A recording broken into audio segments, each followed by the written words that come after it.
Inilah 7 bangunan KDMP yang sangat fantastis dari program andalannya Prabowo. Yang pertama, KDMP yang dibangun berhadapan-hadapan. Ini di Kabupaten Wonogiri. Memang KDMP itu saling bersaing ya. Kalau Alfamart dan Indomaret pantes. Apa nggak mikir ya ini yang bangun? Mikirnya cuma proyek aja. Yang kedua di Kendal. KDMP dibangun di atas gunung. Ini KDMP khusus buat para pendaki gunung dan mereka yang suka camping. Jadi para pecinta alam sekarang kalian nggak usah khawatir.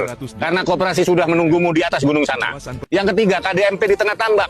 Kalau di tengah tambak gini siapa yang mau beli? Coba dipikir baik-baik. Kasihan desa yang harus bayar cicilan tiap bulan. Yang di tengah perkampungan saja belum tentu laku. Yang keempat, KDMP menghadap jurang. KDMP ini di Ngawi lucu banget. Kenapa sih menghadap jurang? Maksain banget bangunnya. Kenapa nggak menghadap sisi yang lain aja? Ya, namanya juga proyek asal jadi. Yang kelima, KDMP di ujung sawah yang sendirian. Nah, ini pas menyediakan pupuk dan siap menampung hasil pertanian. Meskipun sepi, tapi pembelinya jelas. Ya pegawainya sendiri. Yang keenam ini gila bro. KDMP dibangun di tengah jalan. Coba kalian pikir baik-baik. Ketahuan kan kalau dibangun tanpa hati nurani. KDMP di Temanggung ini belum selesai dibangun, sudah diprotes warga. Dicoret sama warga. Warganya kritis banget. Gak mau bayar cicilan dana desa untuk proyek yang gak jelas hasilnya. Salut saya. Yang ketujuh, KDMP menghadap kuburan. KDMP ini paling laris kalau menjelang puasa, menjelang lebaran. Kalau hari Jumat. Apalagi kalau Jumat Legi. Kalau hari biasa pembelinya ya demet atau pocong. Guys, kalian tahu nggak satu bangunan KDMP itu berapa dananya? Ini guys, ini bukan hoax. Ini khusus untuk bangunan aja ya. 1.650.000.000 hanya untuk bangunan ini. Segitu biayanya. Dan itu uang siapa? Uang kita. Coba dihitung.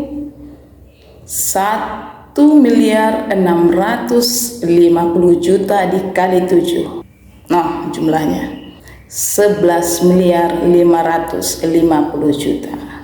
Uang kita digunakan hanya untuk membangun bangunan yang model kayak gini ya.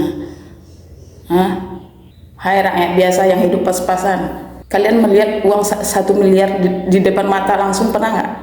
Gimana perasaan kalian? 1 miliar aja. Lah ini uang kita untuk bangunan yang modelnya kayak gini hasilnya dihabiskan 11.550.000.000. Apa masih kurang kocak? Apa masih kurang lucu? Nggak lucu sih sebetulnya. Geram kali aku yang ada. Gimana lagi, kita nggak bisa berbuat apa-apa. Aparat kita gaji untuk melindungi para maling di negeri ini, ya kan? Yang berpakaian rapi. Sebetulnya iblisnya itu.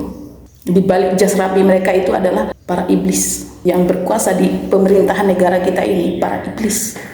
Apapun aturan yang mereka buat, apapun pekerjaan yang mereka lakukan, itu hanya akan menguntungkan untuk mereka, untuk golongan mereka, untuk keluarga mereka. Bagaimana nanti selanjutnya anggota keluarga mereka tetap naik jadi pejabat, anak-anaknya, cucu-cucunya, cicit-cicitnya tetap jadi pejabat. Makanya kita selalu dimiskinkan. Ini program, melihat hasil bangunan yang seperti ini, saya jadi bertanya-tanya. Ini sebetulnya program tujuannya untuk menunjang ekonomi masyarakat agar lebih baik, atau untuk bagi-bagi jatah, bagi-bagi kue melalui program? Kalian nilai sendirilah.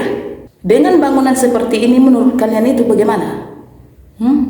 Jujur aja, kalian ikhlas nggak uang kalian digunakan untuk membangun model kayak gini nih?